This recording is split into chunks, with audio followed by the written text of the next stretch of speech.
Steve and I love active tours, and one of our favorite tour companies is Germany-based Islandhopping. It was a great choice for our introduction to Vietnam. Our tour started in Hanoi and ended in Ho Chi Minh City. We moved from place to place by bike, boat, bus, plane, and kayak. Heads up, I'm likely going to mangle a lot of place names here. So sorry, Vietnam. For a couple of Canadian prairie city dwellers, Hanoi can really overwhelm the senses. With 6.5 million people, seemingly all driving motorbikes, the city is a constant buzz of energy, sights, sounds, and smells.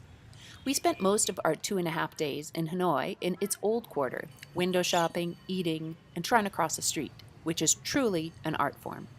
There is one oasis of calm in the old quarter, though, Hoan Kiem Lake, which is much beloved by locals and tourists alike.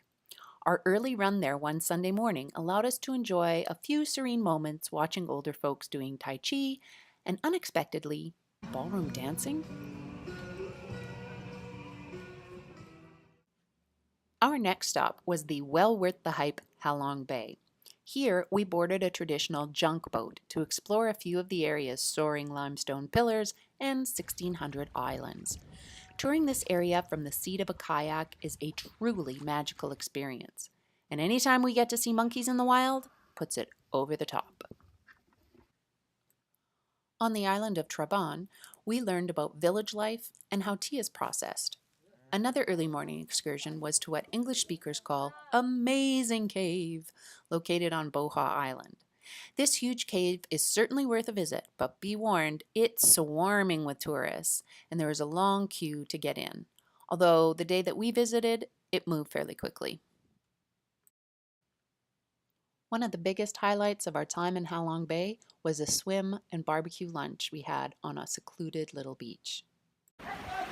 This is a perfect day in Vietnam. We had a gorgeous morning of kayaking on Halong Bay, and now island hopping has taken us to a secluded little beach, all of our own.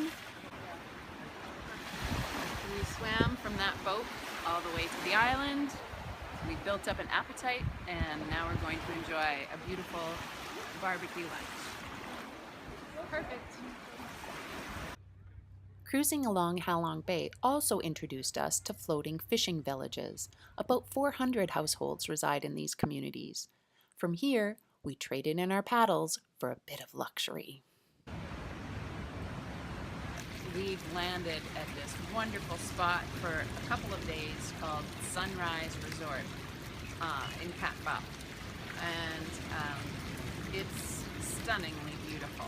But the best part is there's a beautiful beach to the right of me, and then there's also a pool on the other side of it. I'm a big sucker for a pool. Love them.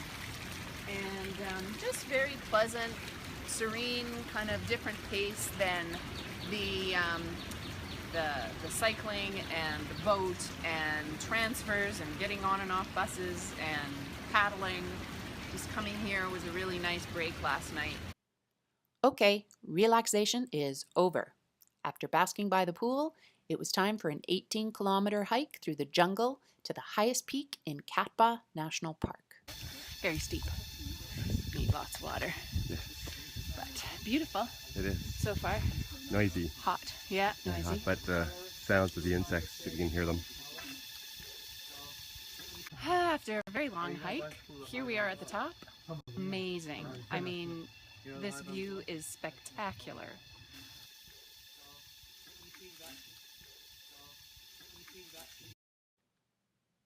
Our next stop was the city of Hue, where we spent a good part of the day exploring the walled fortress and palace of the former imperial capital of Vietnam. The building of the palace and citadel began in 1804, and many of the buildings were destroyed in 1968 by the North Vietnamese Army. Parts of the site are still under restoration. We also visited the imperial tomb of Khai Dinh, considered the most majestic of all imperial tombs in Vietnam.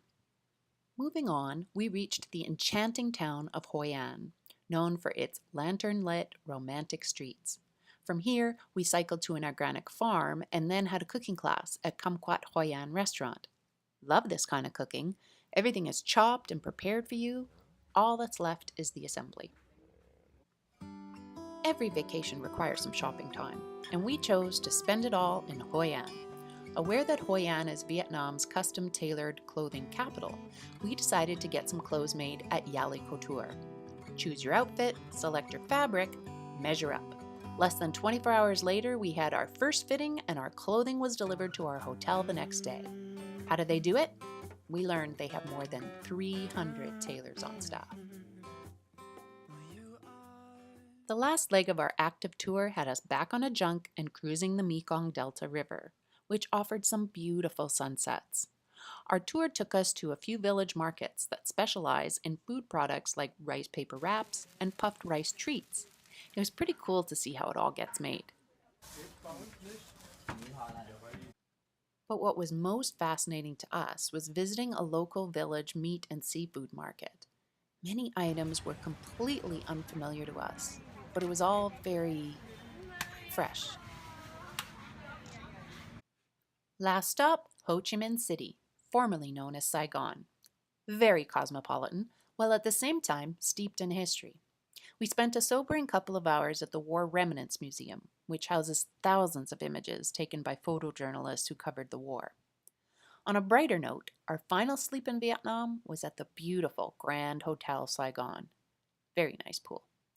Steve and I took an extra day after the tour to visit the massive Ben Thanh Market, as well as the Opera House, where we took in the super fun AO Acrobat Show. No photos allowed, unfortunately. Summing up, we loved Vietnam, and this island hopping tour provided many opportunities to get up close to its geography and culture. I haven't mentioned the food.